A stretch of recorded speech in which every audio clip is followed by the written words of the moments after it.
Guys, magandang araw po sa inyo na nandito naman po sa Summer Chef. Guys, tuturuan ko kayo magluto ng mag-marinate pala ng ating beef tapa. Dito po yan sa Aerostop Hotel, yung bagong trabaho po sa Summer Chef. At ipapakita ko rin sa inyo ngayon guys, yung ating napakaganda kusina. Punong-puno po ito ng mga stainless. Wow, mga stainless po ang aking pinapatitigan ngayon. At ito po ang ating mga bagong kusina ngayon. Meron tayong exhaust.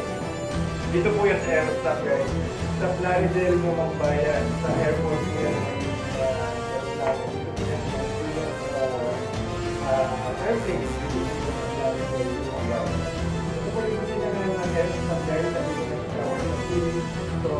Nabayaran niyo po, marami pa po ang kanyang upload na mga video na napupulutan niyo ng mga idea, recipe, tips, at mga tips. Okay guys, watch.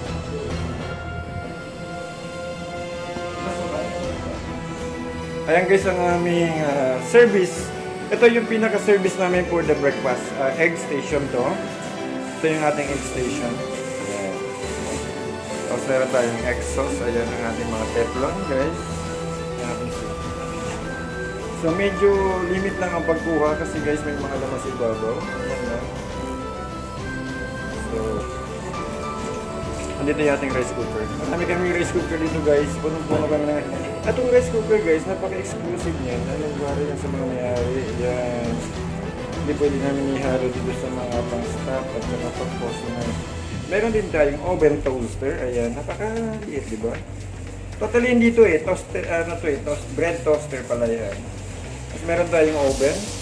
Ayan. Oven. Mini oven lang. Ito yung ating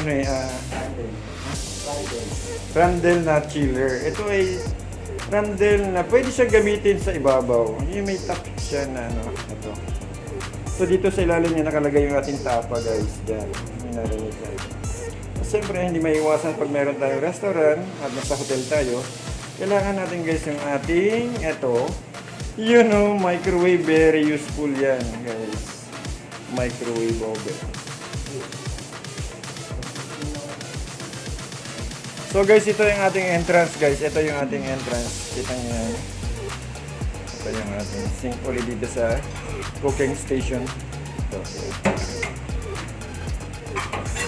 So ito yung ating high pressure. Hindi na ako lalapit guys. Baka may makita tayo. So yan ang ating high pressure. Kulang pa siya sa ilaw guys. Kaya pinapakabitan ko ng ilaw yan. Ayan. So meron tayong mga hook. Pagsabitan ng mga utensil natin na kailangan natin sa kitchen. Meron tayong mga stainless. Lahat yan guys, mga stainless. Especially, yan, mga food tong, mga maliliit na sandok. Yan.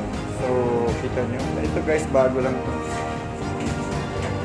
Yung harapan niya yan guys, sa high pressure. Tapos yung sa likod niyan, yan ang ating low pressure.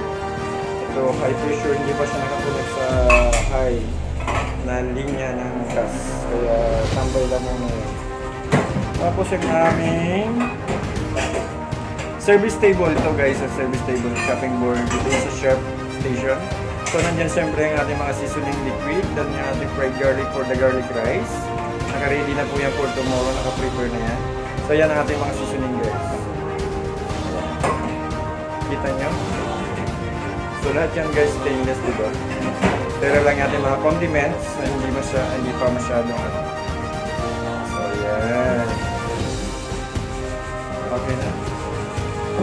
Exhaust yan yung ating hood, guys. Hood. Diba?